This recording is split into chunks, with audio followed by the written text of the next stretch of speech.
Hello and welcome to Scrapping on the Fly. My name is Kristen and I am here with day 6 of Scrap Timber, and Scrap Timber's prompt for today is school. So that's not a problem. I work in a school. I got a kid in school, although that's more of an issue because he does not like pictures being taken. So I am lucky to have this one with his favorite teacher. And I am working on using up the end of my Simple Stories school life. I have literally one single piece of paper, a handful of embellishments that you can pretty much see, these little hexagons that I pre-cut from another layout I did a long time ago. I've already picked some of the stickers from the 12 by 12 sticker sheet, as well as some Tim Holtz Wordy bits to add.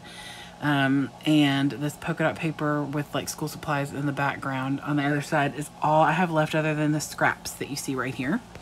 I have other stickers here, but I'm going to do another layout to try and get the rest of this stuff used up. Possibly 3. I know with what you see, I don't have very much, but tomorrow is a hop with Sarah Scraps for back to school. So you will be seeing more of these things. So I've got my papers, my scraps, my embellishments, my pictures, and an idea. So let's see how this goes. Okay, to say I have an idea is a little bit of a stretch. I don't have any idea. That's henceforth the finger tapping. I don't know what I'm doing. I have no idea going into this other than I want to try and use up as much of this stuff as I can, as well as have things to use on other layouts. So the rest of those scraps that you see there, I will pull from that pile one thing. But other than that, this piece of paper right here that you see is all the paper I'm going to use. I like paper. I like adding lots of layers and different things, but this layout is going to be reasonably simplistic. Took me less than or right at 30 minutes with all the interruptions that come with it. But I enjoy trying to stretch my stash as well as, just creating with what I've got, or, finding ways to use other collections with this. So I'm gonna have to try and find some school related things to go with my other 2 layouts that I'm going to try and get done and use the remaining bits of this collection. So I took this one piece that I had torn.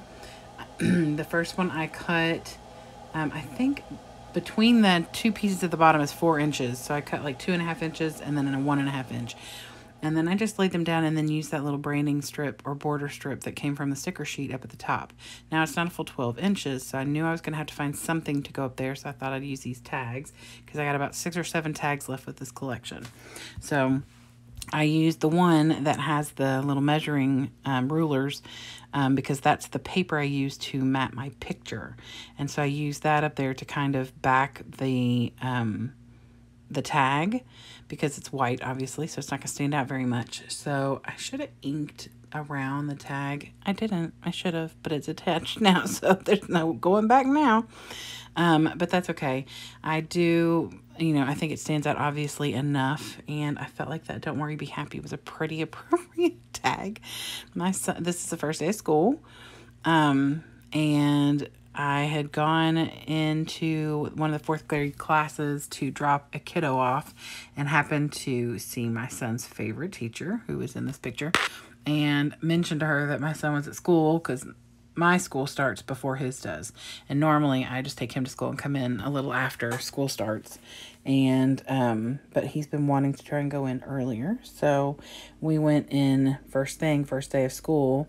And so I told her he was in my office, and she said, and I also said I'd share with you his new, haircut and the fact that he shaved and all that good jam, but he won't let me take his picture. So she said, send him down here. So I texted him and said, go see Miss Wallace. And the next thing I know, I have this picture. So she is fabulous, and he adores her, so obviously enough to take a picture with her. He thinks that I put her up to it. I didn't, but she knew. She's a mama, she knows. So I have plenty of pictures of the 2 of them together because he had her for 3 years in elementary school. So 3 out of 6 is pretty good. Pretty good considering she's his favorite teacher. So Anyway, I am attempting to use up as many embellishments as I can. I put some on here that say like pop quiz, social distancing, because obviously this collection came out maybe right after the pandemic. Hello, new school year. I put the food tray on here. And then of course this one that says my favorite teacher. And then that class of, I do add 2027 later because that's his school graduation year. But then I put these wordy bits on here. And then I take one of my Moonlight pens and make my own lines for journaling, or it will be a disaster over here. And then I take another Moonlight pen in a different color and do my journaling. And I write a pretty decent paragraph about how she got him to take this picture. But I put things on here that say, I'm happiest when I'm with you. Leave a little sparkle wherever you go, because his teacher for sure does. I think I put one on here that says never give up. It's always the small pieces that make the big picture. All these little wordy things that really fit her or him, you know, because he's done a lot to he's grown a lot since he had her, obviously, because she had him 1st grade, 4th grade, 5th grade. But I mean, he's grown a lot, like education wise, and he grew a lot when he was in her class, and she gave him a lot of encouragement. So I am sure that I have created many a layout with her on it. And then there's one on here that says you are capable of becoming more than you realize, and that's very fitting because he is definitely capable of that, and she has encouraged him all along the way. So here's a close-up of my layout. Like I said, I do add 2027 in that class of space because I've got the date here on my journaling space. So I hope you will go and check out all the other people who are hopping along with Scrap Timber. The Scrappy Sisters are amazing, and I appreciate them putting this together every year. You can check that out by looking at #ScrapTimber2024. I would love it if you'd give me a thumbs up if you like this video and or my layout. I hope you'll come back and see me again. I should be here every day this month. And I hope you have a great day. I hope you get a chance today to do something you love with someone you love. And happy scrapping.